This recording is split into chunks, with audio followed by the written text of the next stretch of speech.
Up top, Olenek looking for the cutting Barrett. Here's Quickley in traffic. Takes contact, finishes.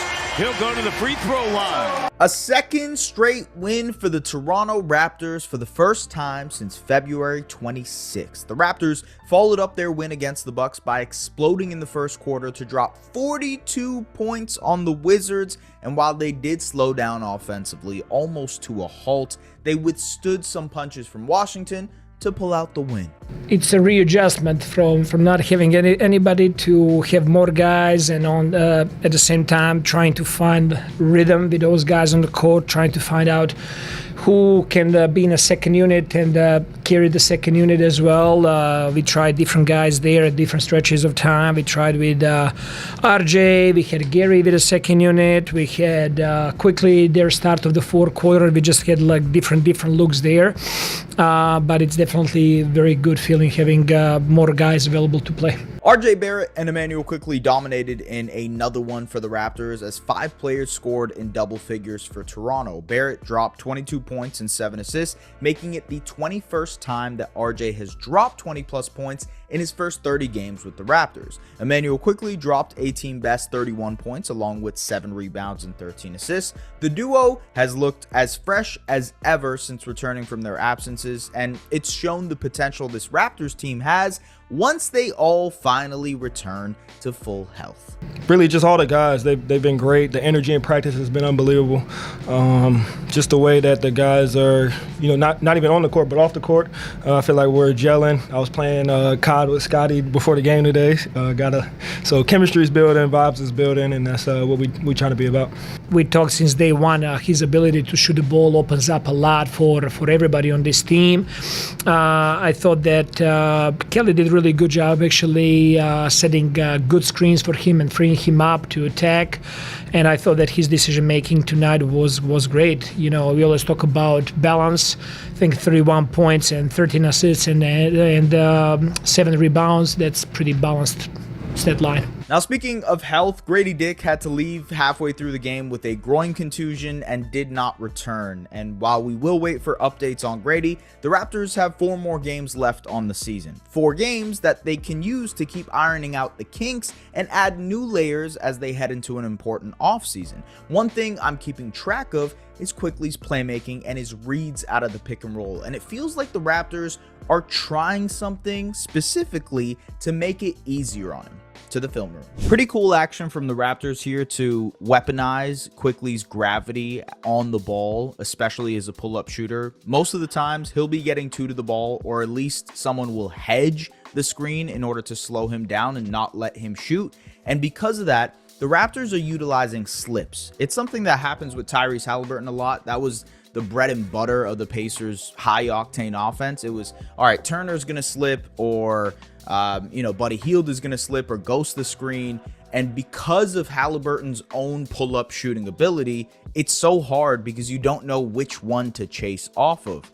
Now, in this one, Barrett slips and Quickley is able to feed him with a beautiful dime. This is just a pick and roll, but similar concept. Ochai does set this screen, but he also slips pretty quickly out of it and rolls to the basket for the dunk. It's a similar concept there. Same idea here, and this time Kelly slips for a layup. The Raptors are using the confusion of having 3 defenders above the break try to guard this action in order to open up the middle of the floor, which Quickley has taken advantage of. And if they kind of nullify this action by communicating well, if the Wizards were to do that, I mean, they started to in the second half, there are things that can kind of follow this. For example, a 45 cut from Grady, slot cut, and then he finishes with the lay. And so they got to work through the kinks of that, right? But I think there's an idea there that using a guy who can slip to the basket as a way to weaponize Immanuel Quickley's pull-up shooting ability.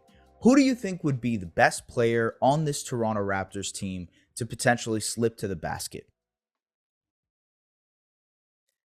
Yeah, you're all right. I hear you guys screaming into my headphones. It's Scotty Barnes. That's the player that would be the best at doing so. If you guys have watched the Mind the Game podcast, it's, again, nothing explosive there, but educationally, it's good for people who are trying to learn the game. They talked about the Golden State Warriors offense and how Golden State essentially tries to get it to a position where There's 2 on the ball against Steph Curry. He passes it to a slipping Draymond Green. And then it's a 4-on-3 situation for Draymond, an incredible passer, to make decisions and make reads out of it.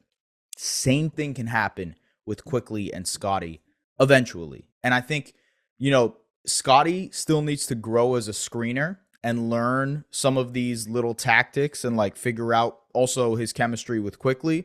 But I think looking forward, you can see Scotty be the slip man, the guy who slip into the basket, rolling, catch, defense comes in, kick out to the corner, or they don't want to help off of Grady, so he attacks the basket and it's like a one-on-one situation for him. Or he's able to manipulate the defense, dump off pass, slot cut for RJ Barrett. There's just so many situations that this can work with just by incorporating Quickley, a great pull-up shooter, incredible pull-up shooter, and Scotty Barnes. It's weaponizing Quickley's shooting, also weaponizing some of the best talents of a player like Scotty Barnes. And, I will say, Ochai, pretty interesting there, using him as a roller, as a guy who can screen, get to the basket. I said this a couple of weeks ago when Ochai did have a good game, that like the prime version of him could be an elite version of Bruce Brown, where it's like he's just this kind of roamer offensively, can cut, can finish in and around the basket. Hopefully the 3-point shot develops. But like I could envision that for what Ochai can be, and that sort of renders Bruce Brown himself kind of useless on this team. But that's another conversation for another day. Yeah, I love that play because it's indicative of how Darko is sort of thinking of how this offense will look next season. Nothing to play for this season, but how are you going to maximize your squad next year? You can see Scotty being the guy slipping in. You could see Quickley being the guy as a pull-up shooter, etc., creating off of these advantages. And by the way, I think it's important to give Quickley these reps right now because he has to work through the kinks of that. Like there were a couple times where he turned the ball over and he has to figure out what the manipulation of that read is going to be. Is what it would tend to be. What are the options that he has? And I think as you work through those kinks, you can essentially have that as a foundational building block of your offensive system. Obviously, there's other things that the Raptors can do. It's the high post actions with Jakob and Scotty and Kelly, the backdoor cuts and whatnot. It's the flex cuts and, screen the screener stuff that they do with Immanuel Quickley to get him open off ball. There's a lot of things that the Raptors can do, and that's what makes this exciting. Ultimately, the last couple of games, especially with RJ and Quickley back, it's just made it more exciting to think about what this Raptors team could be, envision it in your own head. And yeah, that's the coolest part about this whole thing, folks. Okay, 4 more games left for the Toronto Raptors. They've won 2 in a row. They could potentially make it 3 in a row with a win against the Indiana Pacers. That would also sort of be a double whammy because they would make it harder for the Pacers to be 6th in the East, putting them in the play-in tournament, making it maybe a little bit more frisky when it comes to that pick that they owe this year for the Indiana Pacers. I don't know. We'll see what happens. It's the last home game for the Raptors. They've been playing well.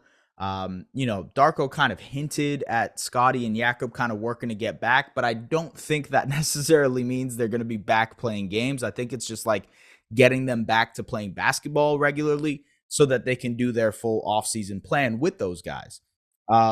Ultimately, 4 games left. Indiana, Brooklyn, 2 more against Miami, and it's over. The roller coaster of a season for the Toronto Raptors is finito. And that's about it. It's going to be an interesting little stretch here. I mean, for the folks that are tapped into the NBA, just obviously outside of the Raptors, the playoff races are insane. The first seed in the West, 1 to 3, I guess, in the West, how that finishes between Denver, OKC, and Minnesota. The play-in-ish, 6 seed-ish race in the West between Dallas, New Orleans, Phoenix, I guess Los Angeles and Sacramento, like how that's going to shake out. The play-in race really in the West. The play-in race in the East, like I just mentioned, between Miami, Indiana, and Philadelphia, who just won a big game today against Wemby. There's just a lot. And then on top of that, the second seed in the East is also sort of up for grabs. The Bucks, thanks to the Toronto Raptors, have lost 4 in a row. They've lost 4 in a row. They look very, very weird. They're injured. Middleton didn't play tonight. Obviously, Giannis didn't play in that Raptors game. It's just been all over the place for them. And yeah, I'm just kind of curious to see how this all shakes out. There's so many good races. I'm very excited for the playoffs. And yeah, that's it for me, folks. Tap in, subscribe. Raptors Republic, y'all know what it is. As always, I'll see you guys later for Indiana. Bye-bye.